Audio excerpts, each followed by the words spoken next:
Hi folks, welcome to the Prepared Homestead. This is Travis. Thank you all for stopping by to watch. Pleasant morning to be walking. You know, this summer, it's been so hot even in the mornings. Man, I feel like I've taken a dip in the lake by the time I get back, but this is nice. Rained just about the entire day yesterday, which was a huge blessing. And it was the good kind of rain. For the most part, that good, steady, more than a drizzle, but not really, hard. I haven't checked how much we got, but I'd say probably at least 3 inches, just based on what it looks like and the ground, how the ground feels. It'd be a good morning to go look for mushrooms, but I really don't have the time. I'm just backed up on a lot of things. We have our meeting this weekend. So for those of you in this area here in the Ozarks, the meeting is held in Texas County, not the state, Texas County, Missouri, which is kind of almost right in the middle, south central Ozarks, Missouri Ozarks. It's kind of right there. If you want some more information and would like to attend, certainly shoot me an email, and myself or my wife will get back with you on how to get there. My wife and I are planning on some more content together. If you haven't watched the video that we put up just a few days ago over on Rumble, I would encourage you to go do that. It's a long video, over an hour long, but we talk about, natural health, the things that we are doing. We're not experts, but it's more of our own health journey and our philosophy on trying to be healthy and looking at it through prepper lenses. And it's just some stuff that YouTube wouldn't like me to say, and so we put it over on Rumble. And you should go over there and sign up on Rumble, because I've post a lot of stuff over there that I post here, but I also sometimes do extra content over there, things that's taboo to say here on YouTube. You can't say certain things, this and, whatever. And Rumble doesn't seem to mind. So there's that. She really enjoys doing that. She's still a little new at it, I do this every day, and sitting here talking to you and not be nervous is, I'm good at that now. Wasn't in the beginning, but I am now.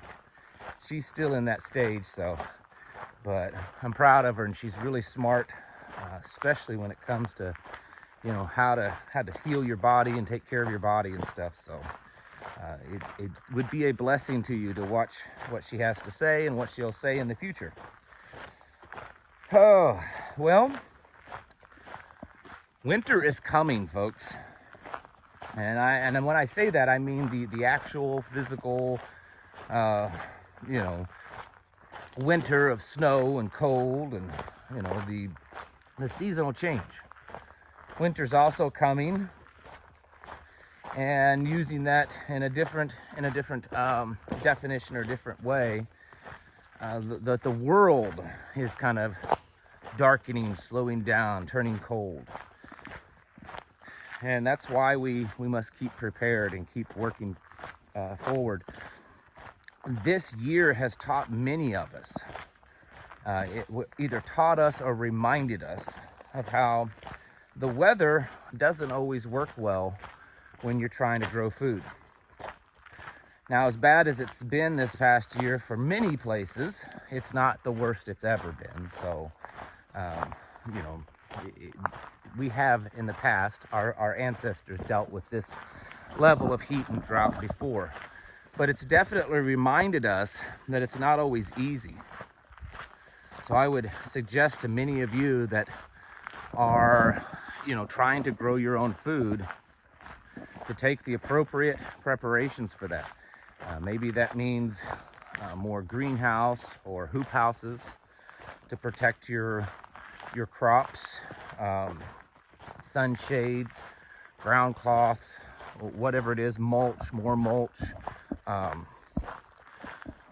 These things can help when dealing with harsher weather.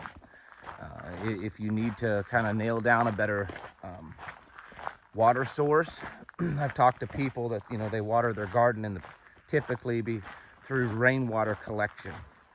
And they ran out this year because there wasn't as much rain. So maybe you need to expand your rainwater collection. These are the kinds of things that we need to be doing and thinking about. And from now until next spring, well, that's a good time to do it. For most, I understand this isn't all, and if it's not now, it's soon to be. Most gardens are starting to kind of wind down. You should be planting a fall garden. We're getting ready to do that here soon. I've been prepping the garden, parts of the garden that's kind of already done for the year, and prepping that to start another planting. But the point is that the garden's kind of winding down. You're getting to a slower part of the garden. You're not probably worrying so much about weeding it, maybe not even watering it. And so it's a good time to turn your focus to next year, seeds that you need to plant, seeds that you are collecting, harvesting from your own garden and preserving for next year, realizing what worked and what didn't work. Really think about that. What crops worked and what didn't work, and then was it because of the heat and the drought that most likely caused them not to grow? Well, what could you have done differently? Could you have planted earlier or later? Or do you think that it just wasn't a good, particular plant in this kind of heat? And the reason that I mention that is because there's a likely chance that the type of heat and drought that we experienced this past year is probably going to be with us for a few more years. If you go back, and this is not taking any into account of any modern differences, sun condition, grand solar minimum, possible weather manipulation, things like that. This is just strictly going off of history. And I've done this recently, going back and looking at droughts throughout the recorded history here in the United States. And you go back 120, 150 years, and there is a cycle there, and they typically last anywhere from 3 to 5 years. And some of you may have already been into it 3 to 5 years. I mean, California's been in a drought for a long time now. But the point is that there, even if everything is just normal and not being manipulated, we could very easily have another 2 or 3 years or more of drought conditions, which means that it's going to worsen. It kind of compounds like interest, because if we have a drought this year, we start off into next year with less water, and it just gets worse and worse. So learn from what happened this year. Sit down and think about it. How did it work for you? Were there things that you could have done differently? And then try to make plans to do those things differently this next year. And so that's where fall and winter is good for that. There's other things that we can be doing in the same way, preparing for winter. Obviously, how are you going to stay warm this winter? It's a very likely chance that heating costs will be much higher this winter than it was last, or maybe ever.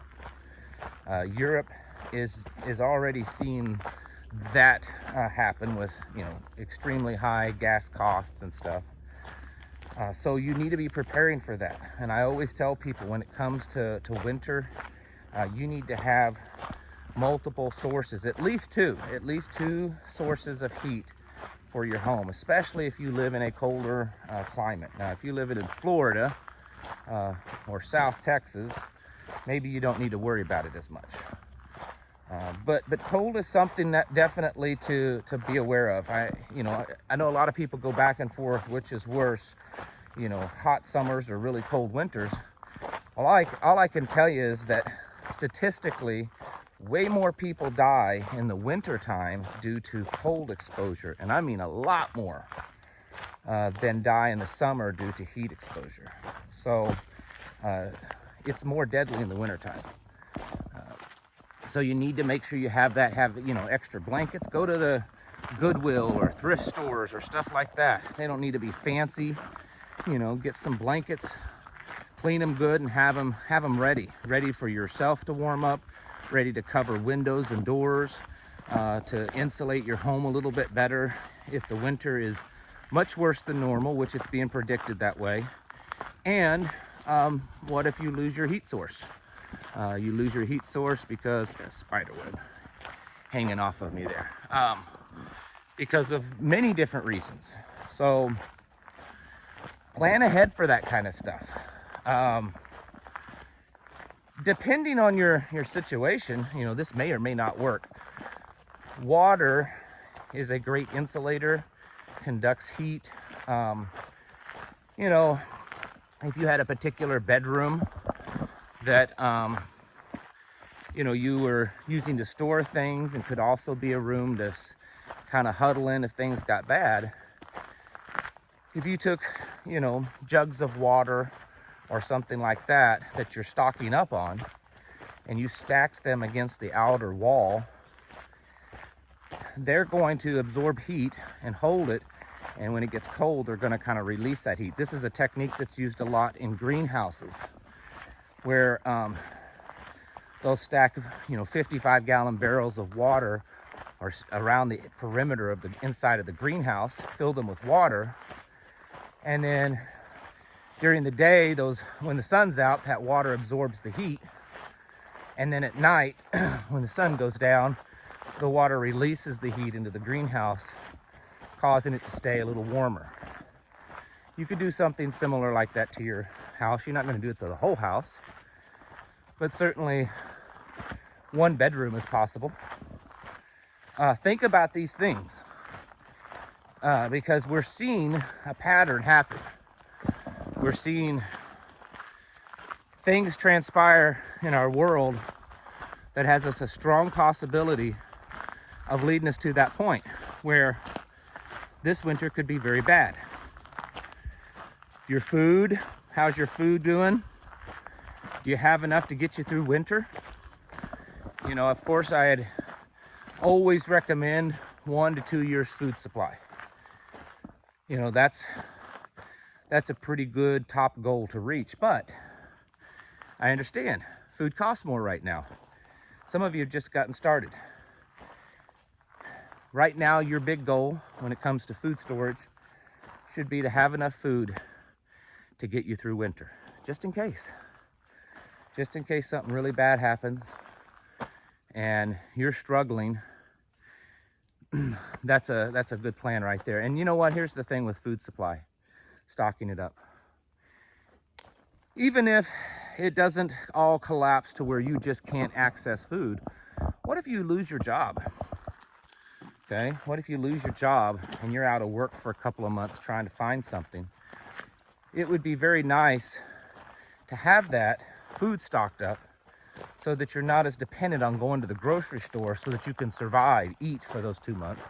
You can work off of that food storage, and it'll make things a lot easier on you being without a job. Now, of course, as soon as you get a job, have income, start replenishing that, put back into it. But I would definitely work towards having enough food to get you through winter.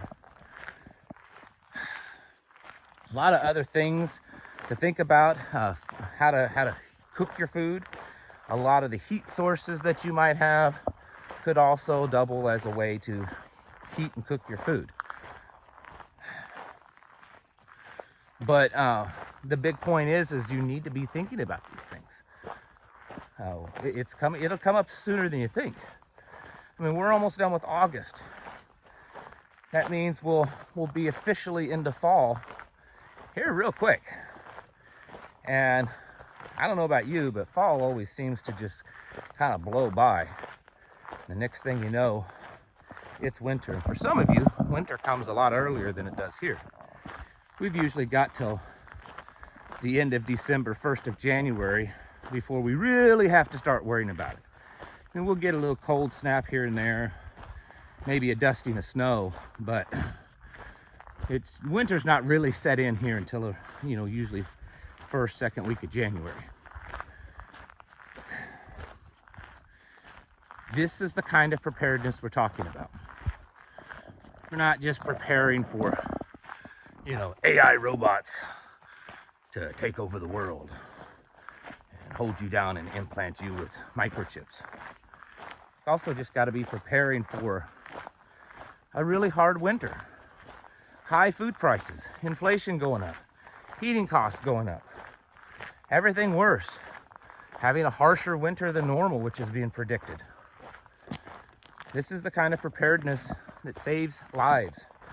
And even if it's not saving your life necessarily, it's certainly making your life easier. So while you have the chance, and I understand many of you are still dealing with heat, and you're like, my goodness, it's 102 degrees yesterday, and you want me to think about winter. I get it, but we're getting into that time that if you don't start thinking about it, you don't start doing something about it, winter's gonna be here before you know it, and you're not gonna be ready. So this is typically the time of the year that I really start pushing people to get ready for winter.